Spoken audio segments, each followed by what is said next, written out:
Hey, have you heard about Anchor? You probably haven't heard about Anchor yet, so let me tell you about it. Anchor is the easiest way to make a podcast. You probably hear other people talk about how they make podcasts. If they say it's easy, they're crazy. All of their methods are really hard and complicated, but Anchor, super simple. First off, it's free. They have creation tools that let you make the podcast right from your phone. You don't even need a computer. This is 2019. Who uses computers anymore? Anchor distributes your podcast on all the other platforms. No need to go do all that complicated searching and hosting and posting. Hosting and posting. They do it for you. You can also make money from your podcast. Well, that's what I'm doing right now, because you're listening to this ad. They've got everything you need to make a podcast in one spot. No need to search around all over the place. No need to go to 20 different sites. Just one. Download the free Anchor app or go to anchor.fm to get started. Bet you thought I was going to sing right here, didn't you?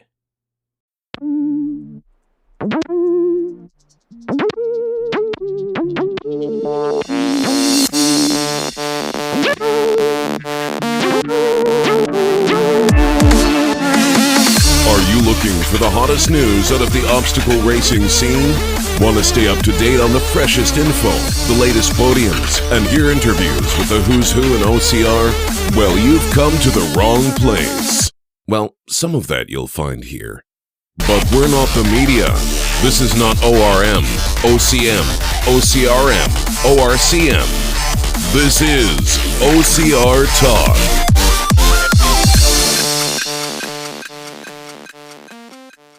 Hello, this is Jason Dupree. And Anna Landry. And this is episode 30. Anna, you sound a little different. I got allergies, Gotta take my Zyrtec, you know how it gets. Yeah, so this is not, you're not Anna Landry, right? Nope. Who are you? That's a good question. Who am I? Who is this? Yeah, who are any of us, No, I'm Michael Stefano, and I'm glad to be on your show today. Yeah, Anna she was on vacation this week, so she was okay with me having a guest co-host. And Mike, we chat enough, and I'm on your show a few times for interviews and whatnot, and figured I'd bring you on because you are just as much in this space as I am, if not more, and you guys are constantly, for those that don't know, pushing episodes out every week at Obstacle Running Adventures, and you guys are the official most consistent, I would say so, OCR podcast. Yeah, definitely the most consistent co-hosted podcast, because I know Matt B. Davis says he's the most consistent, and I don't know. Matt is not the most consistent. He's got the most episodes, and he's puts out a ton of content. Yeah. But as far as like this date, every day, every week, not so much. Yeah, every Sunday. He does a great job, but I don't think he can claim that, man. I think you guys got that. Yeah, it's a grind. And he always says that once we have kids, like, that's going to change, but we'll see. Well, that I can attest to that as well. That's part of the reason why when we started, we were just like, if we get 2 episodes a month, we'll be okay with that. Yeah, no, that's fair. And also, quick calling out Anna Landry. How many times does she go on vacation? I feel like she was just in like a surprise trip to Colorado or something, right? Yeah, and that was just a quick like ride up there and then flight back the next day. Yeah. This is actually, I think, like her kind of like family vacation for the year or something. Nice. Well, good for her. But no, it's important. It's important to get away and do fun stuff and, love life. Absolutely. For the reasons that we don't just stay at home. Same reason why we go out on the course, right? Yeah, absolutely. You guys, before we jump into our stuff, y'all just put out y'all's episode for, y'all were covering City Field, right? For Spartan. Yeah. We went down, and it was kind of tough because the announcers are super loud in those stadium races. I don't know how many y'all have down south, but it gets really loud. And when you're trying to interview people, you can barely hear yourself think. But I was able to talk to Bracken, Orla Walsh, Isaiah Vidal, a bunch of fun people. That's always great to see. But it's just hard, like, remembering what I wanted to ask them. But it went pretty well. It's officially 1 year that we've been going out and doing live interviews, which has been exciting and definitely pushing myself out of my comfort zone. Right on. Yeah, they're constantly sending out waves at those things, and on top of that, they're doing other announcements and stuff as well. Yeah, it's like nonstop. But the athletes were all cool when I kind of messed up, and there's just a lot of editing for that episode, but it's worth it. anything that stands out, like a particular person that you talk to that people should definitely check it out for? I mean, specifically Isaiah Vidal and Orla Walsh, I talked to them a little bit about the experience on the $1 Million Mile, because I know that a lot of people wanted to hear more about that. I know that Heather Bodie over at Overcome and Run had VJ on her show, and she did a great job asking a lot of questions. But I had some more follow-up questions, like how did the whole system work where you had to be like buckled in? Like, did the runners have to stop and this and that? And she couldn't give me all the information, but Orla got me a lot of information and telling me like, well, what she could without spoiling anything. That's cool. Can't wait to check that out. So definitely head over to Obstacle Running Adventures and check out that episode and all the stuff y'all do every week. It really is, and y'all said it before, if you're not interested in whatever local race y'all might be talking about that weekend, skip through that stuff. But the intro and outro are still worth it every week to listen to because they're always good. Yeah, another actually special guest. I know a lot of fans of the show love Caitlin's dog, Lambo, and he makes a breathing appearance. He doesn't bark much, but got him breathing on the show for y'all. So we had our April Fool's episode, and this is our first episode since then. Man, that episode got so much attention for us. Oh, it deserved it.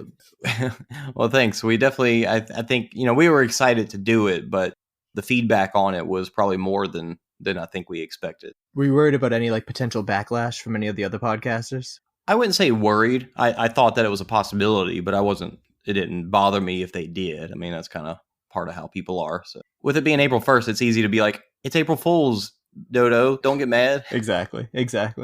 But no, everybody was, I didn't hear of anybody not being pleased with our portrayal of them. Yeah, most of the people in the OCR space are pretty awesome, and I definitely enjoyed hearing myself and Caitlin being mimicked. And my favorite, though, was just you doing Scott the Fane Knowles over at I Am a Spartan, and Anna doing Heather.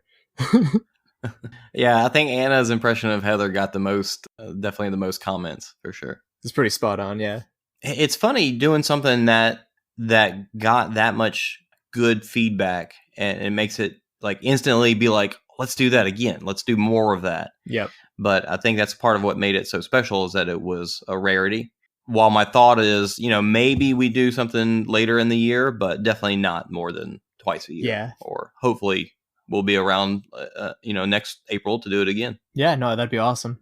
We've talked before about how at OCR Talk, one of the things that I wanted to do with this was to have more discussion in our space, in our Facebook page, about the things that we talk about. And we don't really see that happen so much. And I think it's getting easier to see that Facebook just isn't a great place for conversations. It is a place to have them, but but it's not necessarily the most facilitating for back and forth. We found that Discord is way better for that because it's like you've got all of your friends on Skype and IM or whatever, and it's a lot easier to find stuff and conversations, and you can get lost in the scroll. You might check in a day later and people have talked about so much stuff, but I don't know. It feels like you're more up to date and more up to speed with everything than I think Facebook and all the different channels and groups and stuff. Yeah, I couldn't agree more. Another great thing that Discord has, and it kind of sounds like a cult the way that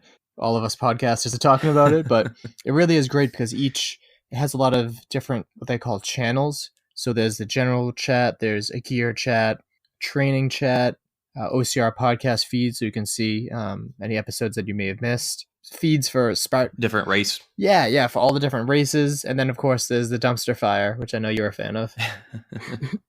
The Hunter McIntyre and the off topic, which I'm a fan of, yeah. Speaking of which, today is the 15th, and that's when Josh said was going to be the last day of the Hunter McIntyre channel.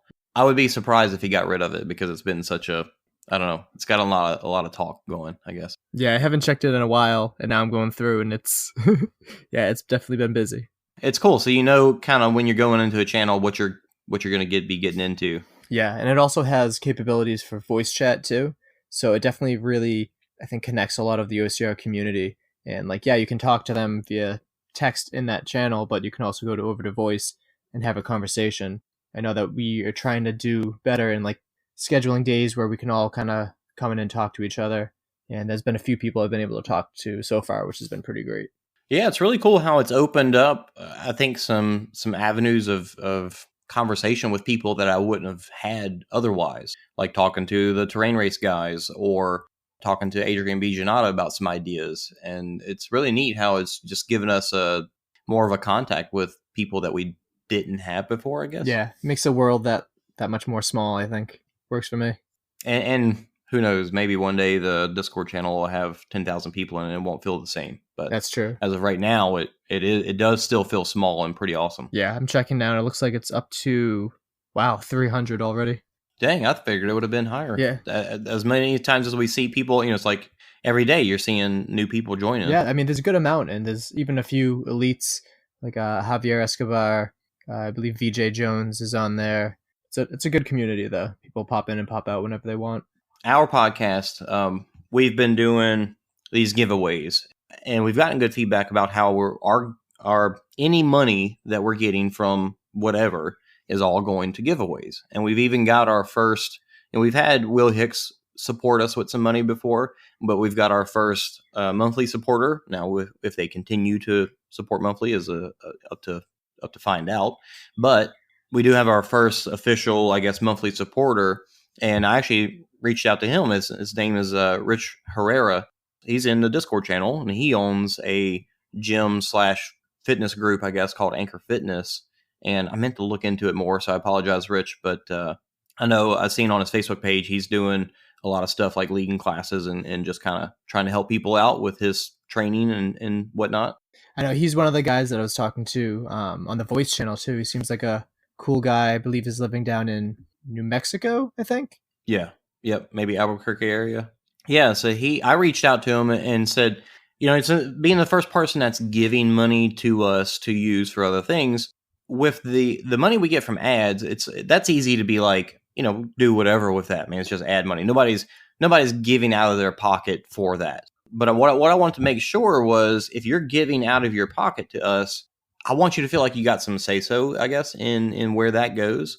And while we want to keep doing the giveaways, the other option is, things that do make our podcast better, like other equipment or paying for other services. But I'm not going to get off of Anchor because the ad support here is good. I like it.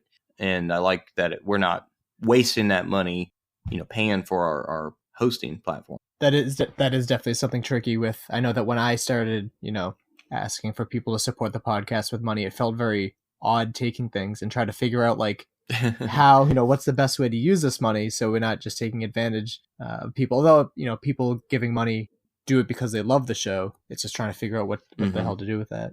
Yeah. So like I said, I reached out to Rich, and he did say, use it for whatever you want. I just like the show, and I want to support you guys in whatever fashion that is, which is really awesome. And he really likes the giveaways too. So I'm going to continue to put his money towards that. But if somebody else does want to support us, I want to put that option out there because I do want to make sure that they feel comfortable with what they're giving us, because it is really awesome. So I want them to have a little bit of say there, I guess. And speaking of that, I mean, you should probably plug it, but where can people go to donate to this? Because I know that a lot of people use Patreon, but Anchor has their own way of doing things, right? Yeah, I've thought about going with Patreon. I haven't figured out a good way to, like, you guys do the videos every month. I haven't thought of something that I like for us that would be a monthly, here's what you get for supporting. So until I do, we're going to stick with just Anchor for now. But every time that we post our new episodes, there's the link that takes you to the episode on the Anchor platform. And of course, you can go listen to it wherever else, Stitcher and iTunes and whatnot.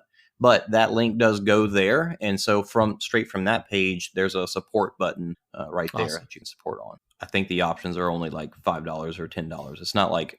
Actually, I found it right now. There's 99 cents, $4.99, and $9.99. So I guess there is a small option too, which would be great for people. Yeah, it's less than a cup of coffee. And we'll go buy a pack of gum or something. So yeah, the giveaways, we got out the socks that we gave away. Mike Crimmins from the New Orleans area, he won from the last episode, and he sent or put a picture on his Facebook story showing those socks, and he said they were real comfy. I have yet to get them to Will, and we'll get into why I didn't see him at the terrain race this past weekend to give them to him, but Will Raymond will get his as well. Now, the next giveaway we want to do, we put the option up on Instagram story for a day, and it had the option of a mug or a tumbler, and tumbler's votes outweighed the mug. Oh, nice. So that's what's going to be next. So I'm gonna try and find a good one, something to keep your stuff cold or hot, whatever. Yeah, and if enough money comes through from right now, I've probably got enough to get one, but if enough money comes through in time, then we'll do more than one tumbler. Yeah, no, that's a good idea. And I like that you did put a poll out asking people what they want, so they have more of a say in that. Yeah, just give an option. So speaking of money, you had some news about Tough Mudder donating some money? Yeah, Tough Mudder, it's the whole thing that's happened with them and not having prize money. They've seems like from what we've heard from Matt's experience going out to the first event of the year, they've done a good job taking that money and reinvesting it into their events. One of the other ways that they've done such, so instead of just straight out giving money, they are still doing things that are supporting the community and the people that are really pouring their heart into it.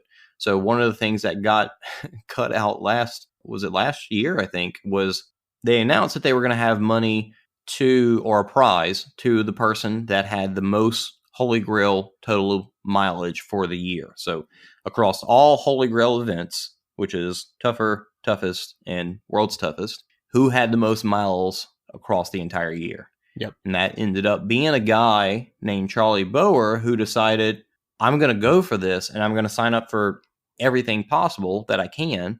And he did. But he actually made his plans before they announced that they were going to take that prize away.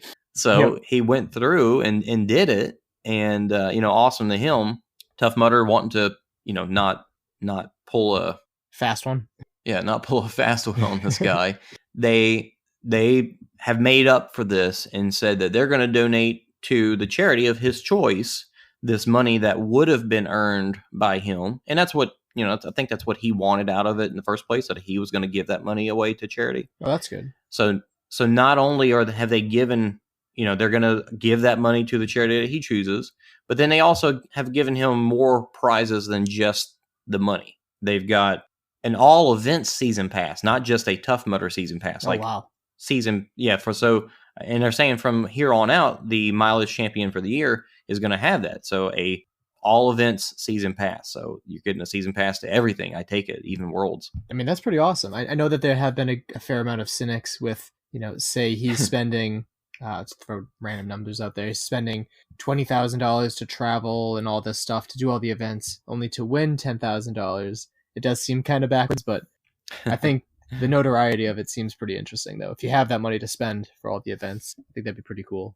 Right, and the fact that he was wanting to do it for charity in the first place is pretty awesome. Yeah, definitely. So on top of that, they have, like a bib for the, the champion and maybe a couple of other things. But I feel like I've heard that from the new president as well, in that they do want to keep giving things to show the accolades of these people that earn them, but not in a way of just straight up checks. They want to do things that make it even more interesting. And, you having a gold orange jacket means a lot more than that $10,000 check to a lot Definitely. of people. That thing will last for, however long it lasts, not the money that you spend to pay your bills. So that's pretty cool. Yeah, I think that's a good direction for them, because they're definitely backing away pretty quickly from the whole money idea. So prizes should be better than if it's something. Yeah. And if we really see the community come together, like they've said they're going to, and have all these wacko prizes for the winners of Worlds this year, that's going to be pretty awesome. I'm pretty sure it was like Kara Pizzuti or someone was like $2,000 for each woman that gets over 100 miles, because she really doesn't think that anyone's going to hit it, but it's going to be awkward if someone hits that. But they've got that, and people's like, I'll donate a giant jar of pickles to the winner, and just a whole bunch of random stuff. Funny. So that's going to be fun. I feel like, did you guys say that y'all were going to do something for that too? I don't have a lot of money. I think I said like $50 for each person to hit like 100 miles. I forget. I'll have to check that file again, but we did say we'd give money for, I think, the 100-miler people. I do want to give something as well. It probably won't be money. It'll probably just be like maybe a OCR Talk merch or something. But yeah, that's a good idea. I want to be part of that as well. Yeah. I mean, leave it to the Tough Mudder community to come up with something as crazy as that, speaking of Tough Mudder readjusting their whole situation this year, I did hear that the festival experience at their first event was much, much better. And it seems that all of the staff seem a little bit more upbeat.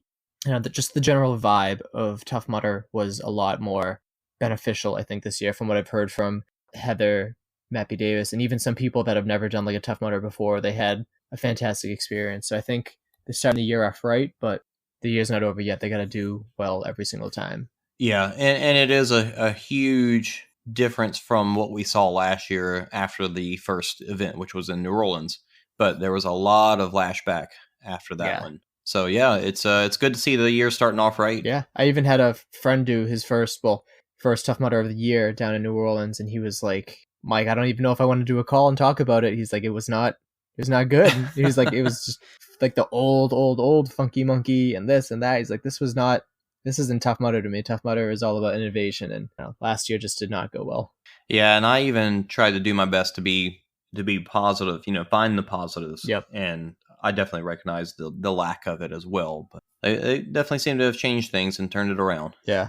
I mean, Worlds, when it came to Worlds did not disappoint. Like the year with the double loops and all that was weird and odd and a lot of unhappy people. But as far as Worlds went, it was, a spot on event. Yeah, I'm really hoping that it's going to be the same this year. The same, but with fire pits. Yes. That'd be great. Speaking of which, how you feeling about it so far? Not really sure. In about 3 weeks, I have my first really big race back. I plan to do 4 laps of a 10K course. It's an OCR in upstate New York. It's going to beat the crap out of me, but I hope I'll be able to outlast. Training is just really starting to get better. I don't know. I hope I don't get hurt again, and I hope I'm able to get 3 or 4 laps. I'll be happy with that. But if my training continues to do well, then I'll be running Toughest East, and then I'll definitely be at World's Toughest. But worst case scenario, I'll still be at World's Toughest. I'll just be pitting, and some other unfortunate soul will be running it. What event is that you're talking about that you're going to be doing? It's called Viking Obstacle Race. This one is called Cinco de Mjolnir. So it's like Cinco de Mayo, only it's Mjolnir, which is Thor's hammer. Yeah. So they got some pretty awesome awards for the people that can get 5 laps, but I don't think that's going to be me. If I didn't get hurt and had been able to maintain my fitness from World's Toughest Mudder, 5 laps definitely would have been an option there, but we'll see.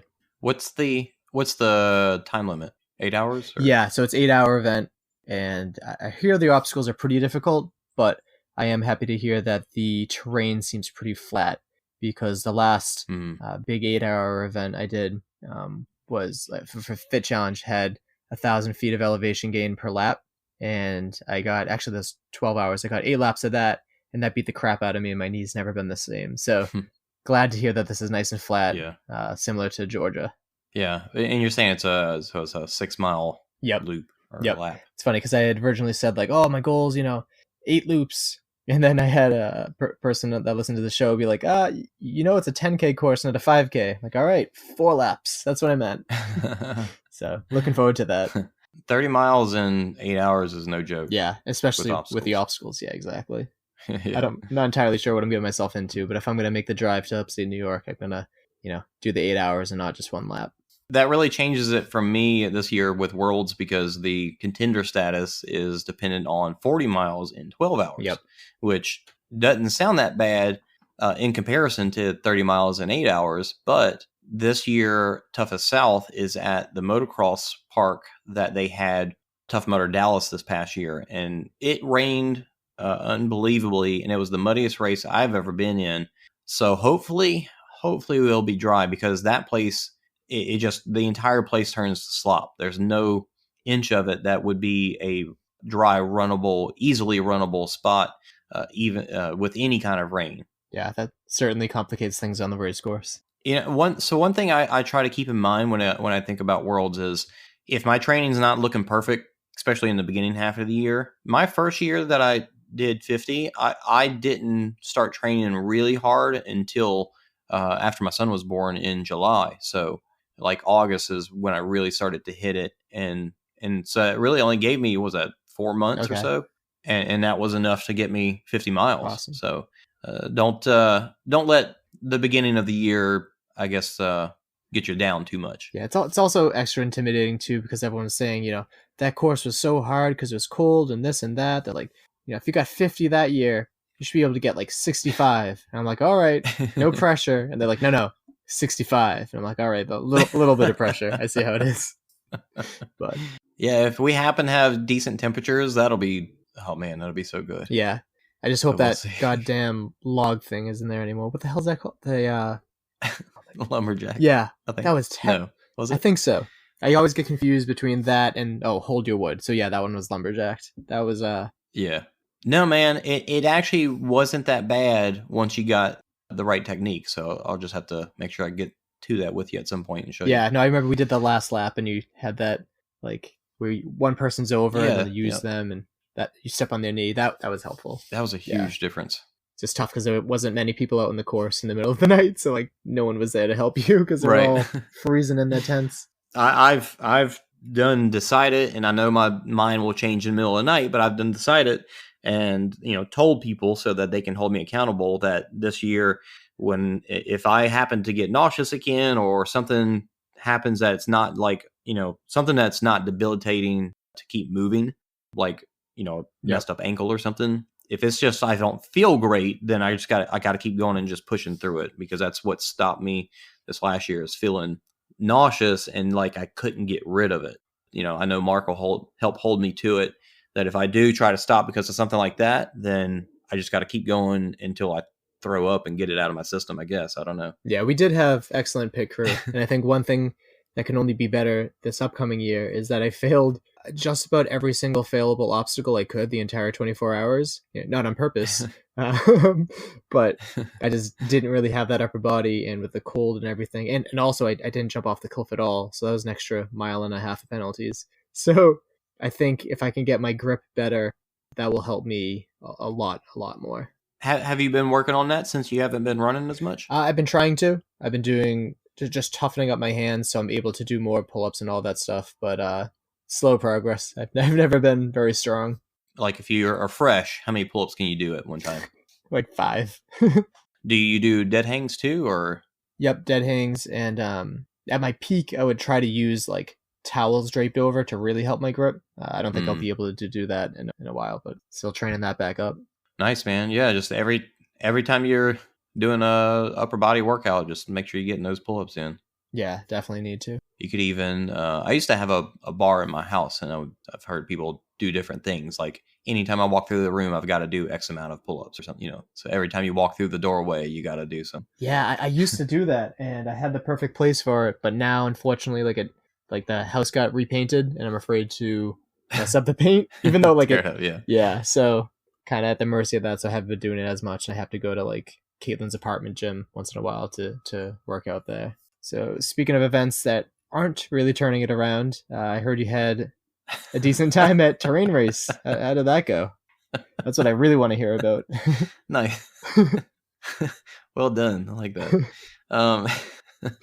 Okay, so Terrain Race, they have, been talking up how they're turning things around, and everybody's been super skeptical.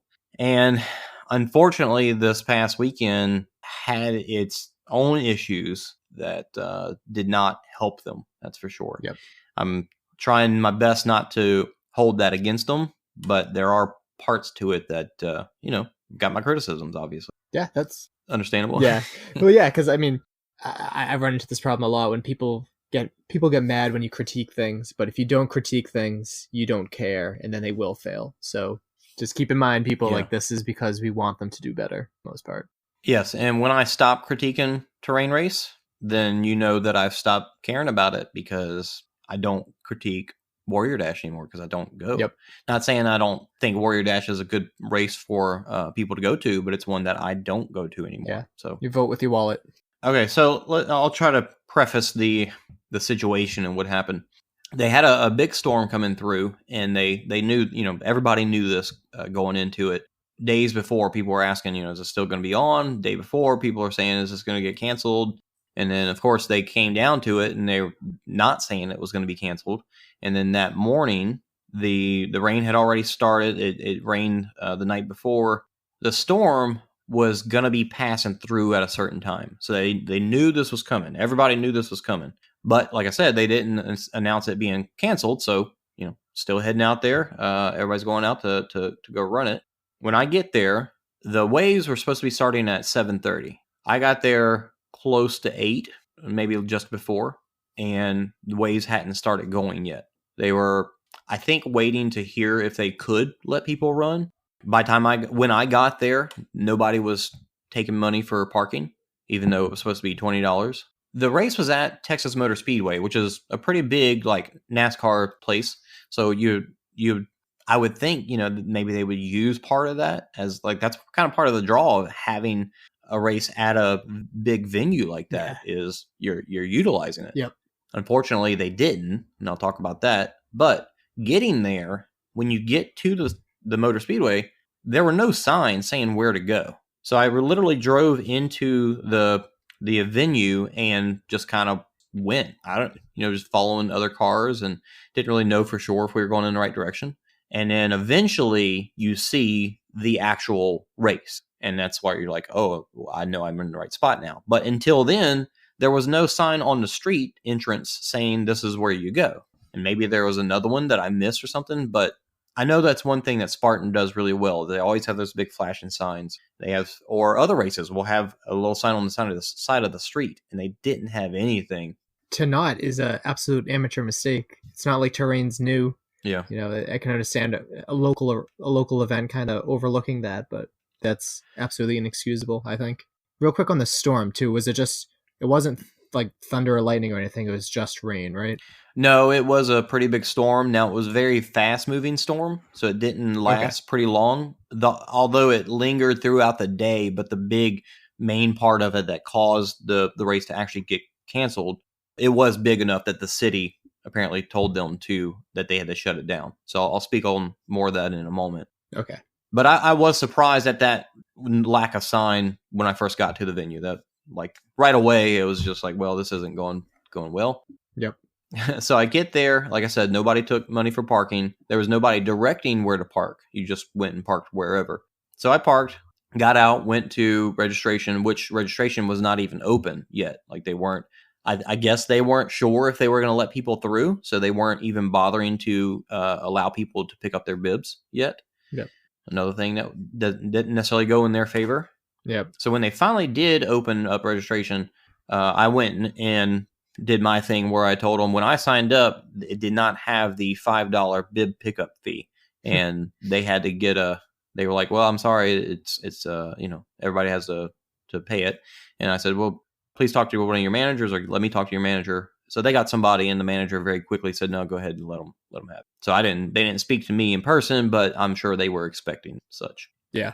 And that's that in itself. While I'm thankful that they did that, but it's just another process that they have that is kind of just up in the air. Yeah, it seems very underhanded. Like, oh, it's like a free event, and then they try to nickel and dime everything, which is fine if it says so on the website, on when you go to register, in which it did eventually, eventually, but not when I signed up back in when they first announced the race. Yeah, that's something they added later on. And to them to just like, I know that they don't want to like cause a big issue, but to them to just fold and be like, oh yeah, no, it's fine. Like, so right, you're kind of screwing over all the people that don't speak up for themselves. So it's like a tax for, I don't know, for being quiet. Yeah. So we'll talk more about that in a moment. But so I got my bib, got ready to go. It was actually pretty cold with the rain and the wind. So I actually ran in my rain jacket, actually. And so I felt decently comfortable with that on. The race itself, when they did allow people to go, there was no start wave. We've only got so much time to get everybody through. So if you want to go, you go now. And people were just running through the start line. It's chaos. Just, yeah, just kind of chaos. Oh boy. The course itself was, like I said, they didn't utilize the venue. The course was in the overflow parking lot. So if you look at the race map, on Google, wherever you can see a terrain map, an actual satellite map, you can see it's just rows of gravel for cars to drive up and down. and then just grass for them to park in. So it literally was in their overflow parking lot, and that was it. So it's just kind of back and forth through there.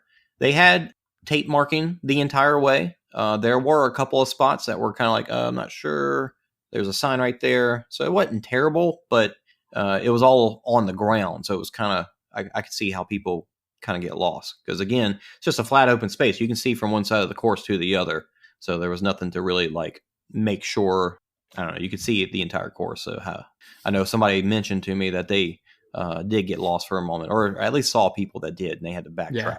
I still can't get over like the whole race being in a parking lot. It sounds very reminiscent of another cool events race that I ran back in like 2013, like Blacklight Run. And it was all in a parking lot, and every time you turned, you had to like, I don't know, felt like you're gonna get hit by a car. It was very like, I'm sure it wasn't like this bad, but like, racing at a parking lot is not. Yeah, it wasn't that bad. It's not what you want to do. Well, it's like maybe they get a super cheap price to be able to do it in the parking lot rather than in the stadium. But it seems like you're bound to be able to find a better venue that's going to be cheaper if it's going to be that simple of terrain. Maybe not. I don't know. Maybe they got a super good deal. Who knows? Bill Spada knows. But anyway, so the course itself, the obstacles were, the course did go through, like there were ditches in this. So you were crossing these ditches multiple times and running through them. So they did get you muddy. And so that was good. The obstacles themselves were pretty typical, I think, of what we've experienced from them. You know, you've got mostly easy obstacles, and then there's the monkey bars, the rig, and the Tarzan swing that really are the three standout hard ones. Did they feel well built in comparison to previous years? They did. You know, they had the new trusses, metal trusses that they have, so nothing felt janky. The multi-rig was definitely a tough rig, especially in the rain. It started out with a incline hanging pipe traverse. So I think that one, you know, there weren't many people that were able to do that one. And even with them, it's kind of like I don't understand I know they've got the Skull Valley. Yep. But they didn't have it at this one. They've had it at previous ones in Dallas. So I don't know where that fits in with them. Like, seems like if you got that iconic of an obstacle, you'd want to do it every time. Yeah, you would think so. How many build crews do you think they have, like with all the equipment? Do you think they have 2 traveling the country, or I'm not sure if I know that. I don't know. Yeah, I'd wonder but that. I do plan on, I'll speak more on this, but I do plan on talking with some more of their people when they come back next time. And build is one of the things I want to ask them about, because I work for a CAD reseller. So I actually work with, you know, drawings and modeling stuff. So I want to chat with them about that, kind of like see what they use and hopefully get a better sense of that back end side of it. Yeah, that'd be important. So we'll see. So anyway, got through with the race. By the time I got finished, the start line was closed and like taken down. So they didn't stop. They didn't let people through past like 9 o'clock because this, from what I've told, the city told them that they couldn't let anybody else because they only had a certain window of people to get through before that big giant storm came in. So they were shut down by the city. So they literally got an hour's worth of people pushed through the start line, and then that was it. So that in itself was like, man, it's a shame that, you know, I know they've got bad press already, and then all this happened. Yeah, I almost feel bad for them. I don't wish ill on any race series, because I think hoping that a race goes under is only shooting ourselves in the foot as the OCR community. But how many like whoops moments can we forgive? I mean, even before that, they had issues with photographers. I'm sure there probably weren't even photographers out there this time, which is somewhat understandable. There was maybe, I think 2. I think one at the start and one at the finish. I know at an event before that. No, 3. There was one at Tarzan Swing. But the event before that, they're like, oh, something happened to like all of our SD cards. They all got corrupted. You lost all your pictures. Like, wow, I've gone to like local 5Ks where they do a great job with pictures. And I know it's not the same, but get it together. But I mean, this is something that's a little bit more out of their control with the weather. But I don't remember if you touched on this, but did they have a way to alert you and let you know eventually, like, hey, like I don't know how they'd go about that. From what I saw and heard, once they knew that was going to happen, they made a post on Twitter And then eventually they got an email out, but it was definitely after the fact, like after they closed the start line, maybe an hour later. I think that was something that Bill was working on whenever I introduced myself to him. My wife, April, she works for marketing and does like event scheduling and stuff. And she pointed out that with this craziness going on, that email would have been, in a normal situation, would have been ready to go. I was actually just about to say that too. Like, you can't prepare to be shut down by the town or the city, but you can be prepared to like get an email out warning people to save face in this situation. So instead, people were still on the way there, and finally finding out this news through other people. And once they stopped letting people in at 9, they were turning cars away, basically saying, "We're shut down. Sorry, turn around, go back where you came from," which I know was very frustrating for a lot of people. Now, the, I guess, positive here, since they did have a double weekend, they were allowing people to transfer to the next day, which I think turned out to be a pretty nice day. Good. And on May 11th, they already had a blacklight run scheduled, for what I heard. So they're able to use that day as well. And everybody that was registered for this Saturday got automatically transferred. Even myself, who got to run, got automatically transferred their race registration to that May 11th date. And you could still transfer it to something else too, but they automatically, like, I already got the email about it myself, to that May 11th date. Right. That is a decent positive, I think. Lucky for them that they had that date there and available already, I guess. Yeah, it's messy. But I did get to, I saw that you talked to a couple other people that I recognized, Mr. Snakebite too. So my first, I got done with the race, and it's like, all right, my family is not here to run that extra lap that I was going to do with them. So let's get down to business. Oh yeah, talk about that too. So I feel bummed out because this was supposed to be April's second or third, OCR. I'm sure that was a letdown. With the weather the way it wasn't a huge letdown because she didn't want to be out in that mess anyways. That's fair. For us who are race or bust, it's bad weather is not that big a deal. It's not as fun when it's cold and messy, but we deal with it. But for somebody who is their first or second race, they don't do it often.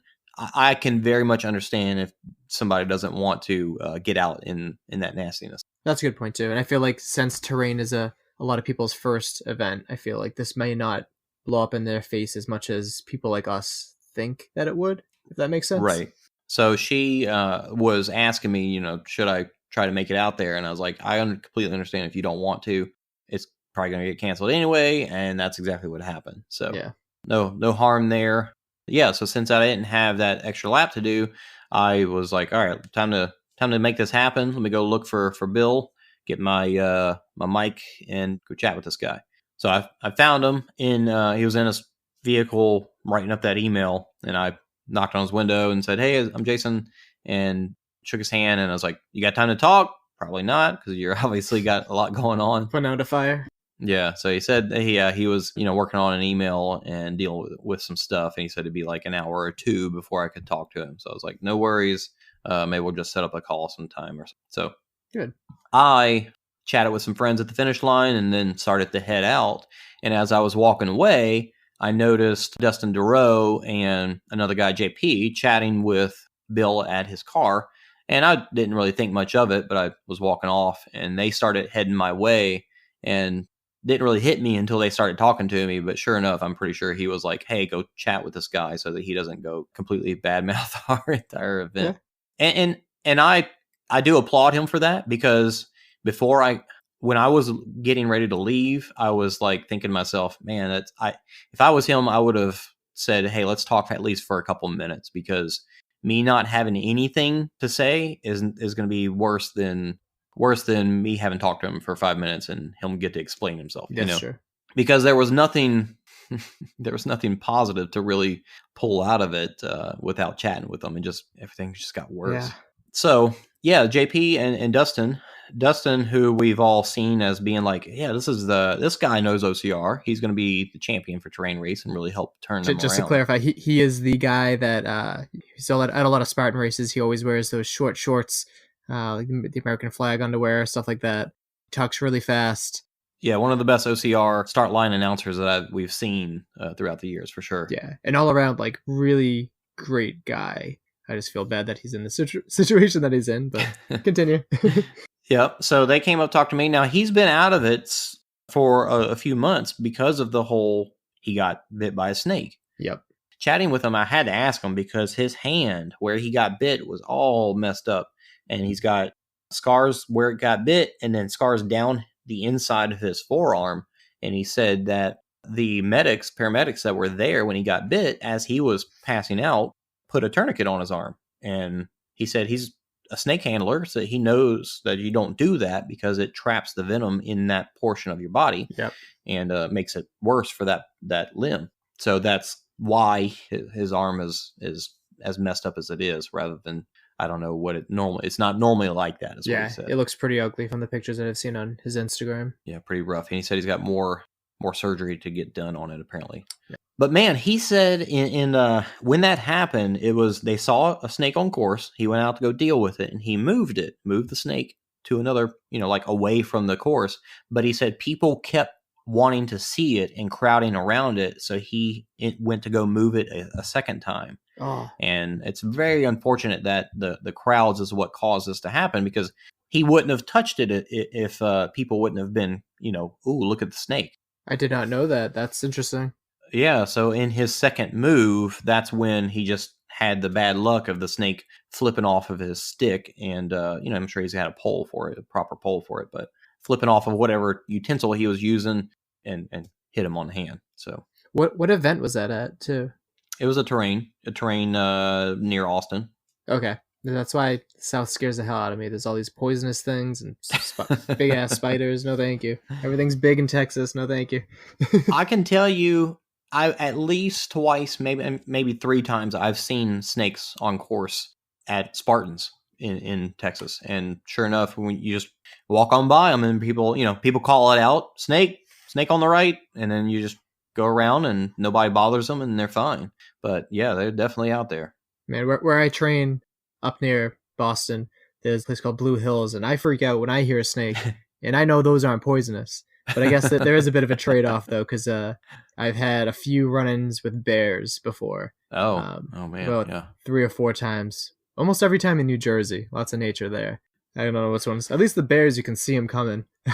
I know, man. Running on top of a snake. I mean, I've jumped over them before because I didn't see them until the last second.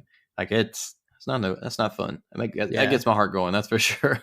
Yeah, I wonder what would make me scream more.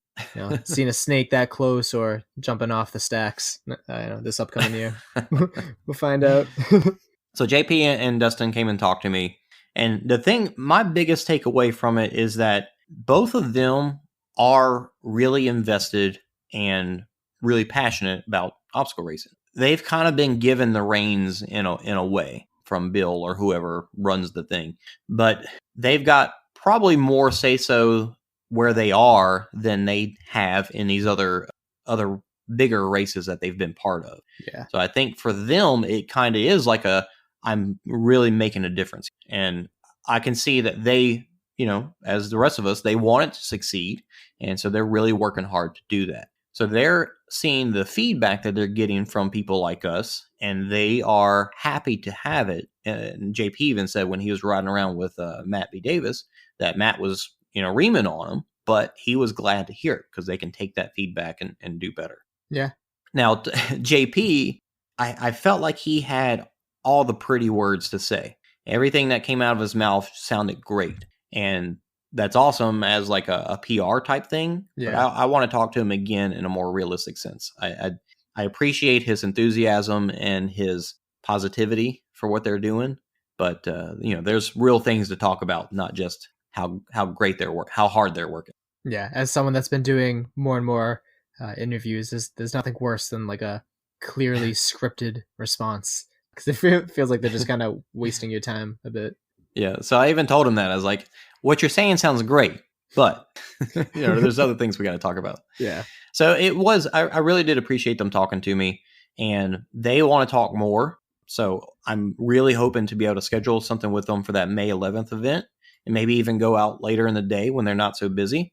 and really talk about, stuff in a more serious manner, and get more insight as to what they are doing to make things better, Yeah. and to impress on them even more, which I did here, to say, from an obstacle racer, an avid obstacle racer perspective, we get to hear you guys through interviews and people like Matt and you talking about this stuff. But the majority of the people out here are not those people. Yeah.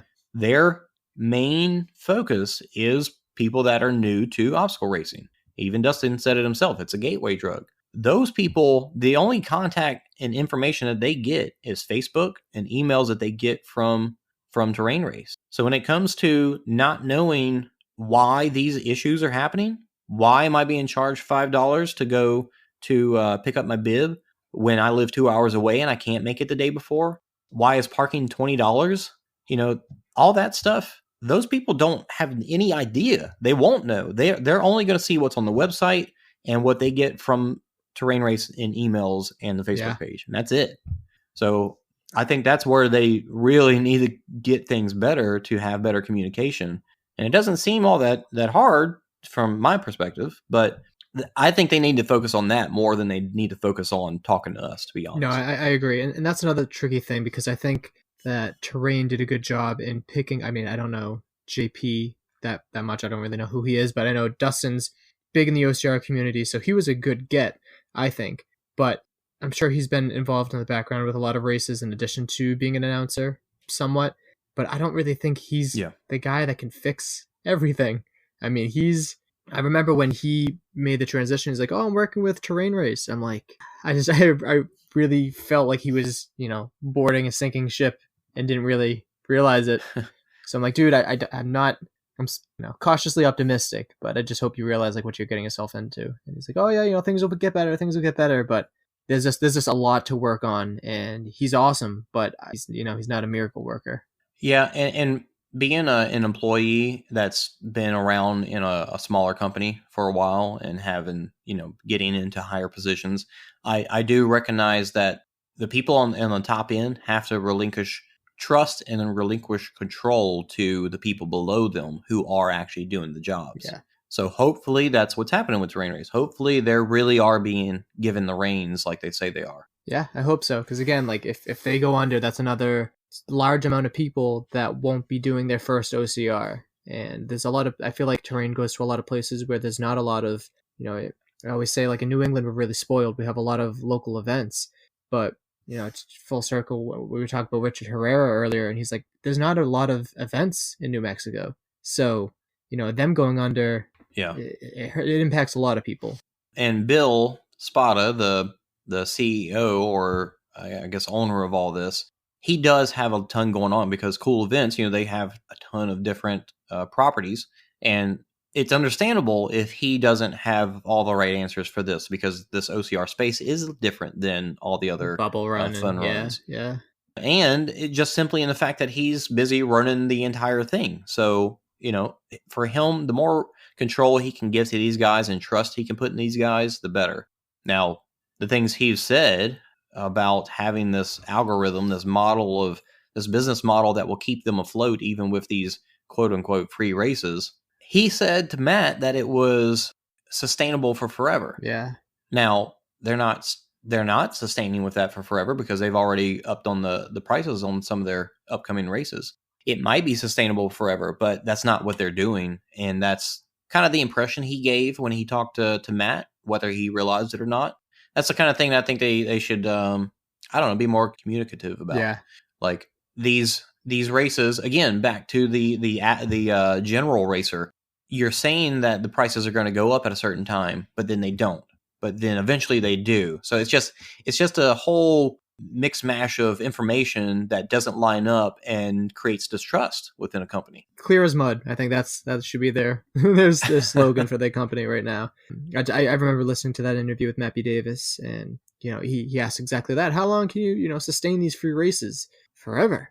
And it doesn't make sense. And I want to give him the benefit of the doubt and think that he does want to do this to like change lives, blah blah blah. He's not in it for the money, but at the same time, like, that's not the way the world works. Like you need money, you need this, you need that, and you need a customer base that believes in what you're doing and can rely on events being done safely and up to par with reasonable like pictures and all these beginning, because a terrain race was somewhat new to me a couple years ago, but they've been around much longer than that, and there's really no excuse for all of these, and I that's something that should be driven home, is that there's no real excuse for all these issues. Man, my thought is that they're relying on the new person. Yeah. The majority of their business is new business. Yep. And I think that's a big part of. I mean, he even said that to Matt about the other, the bubble runs and stuff. Like maybe they get 30% return, but it's the majority of their people are new people every year. Yeah. Guess that other stuff isn't as important. I don't know.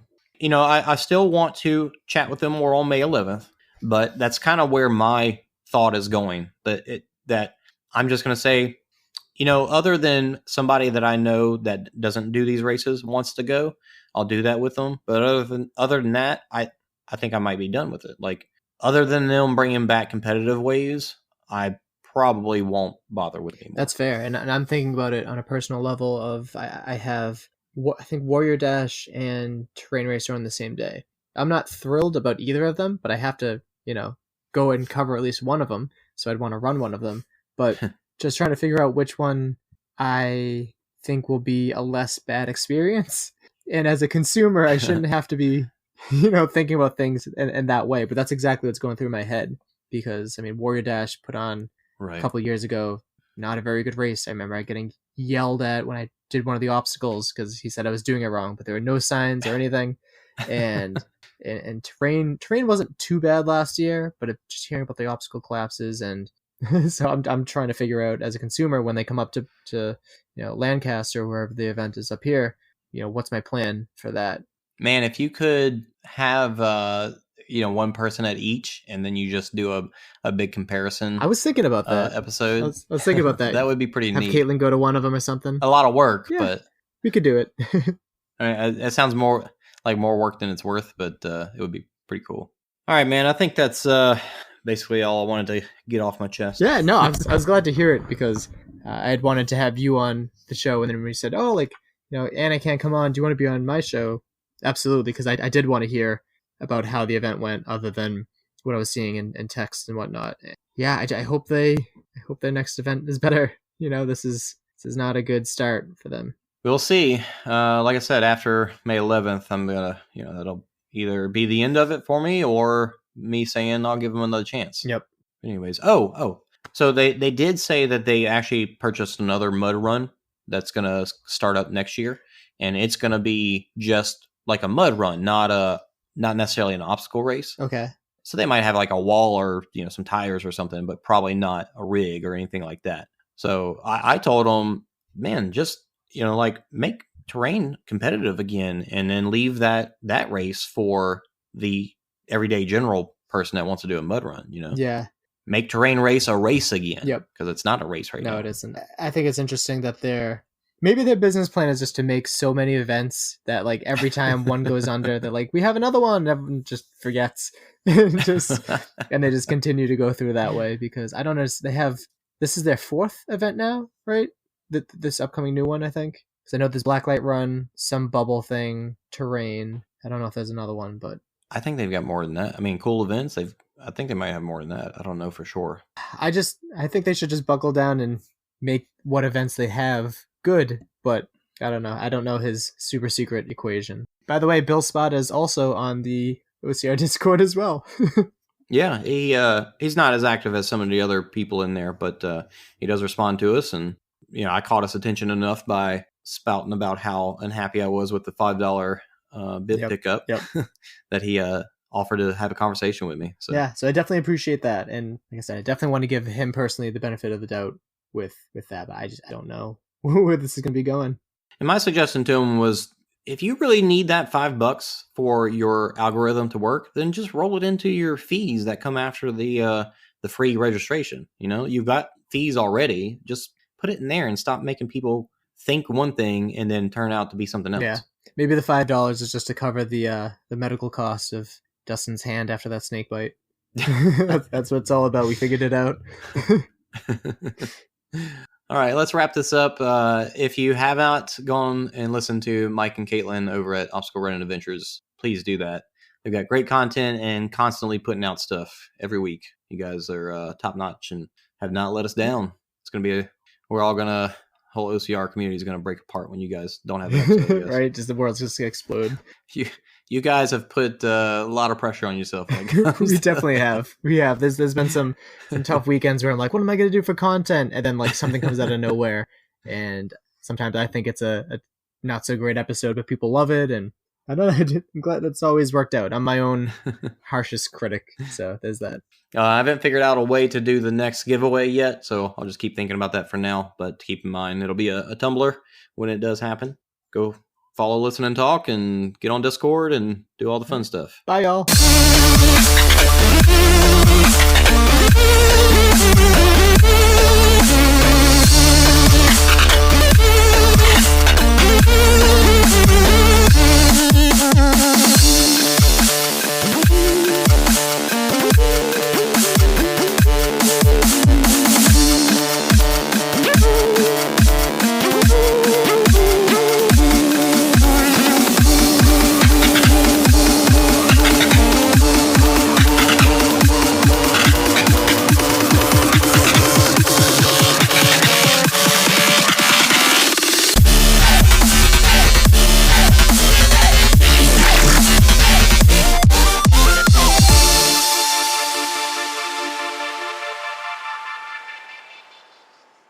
Declan, you want to say hello? No.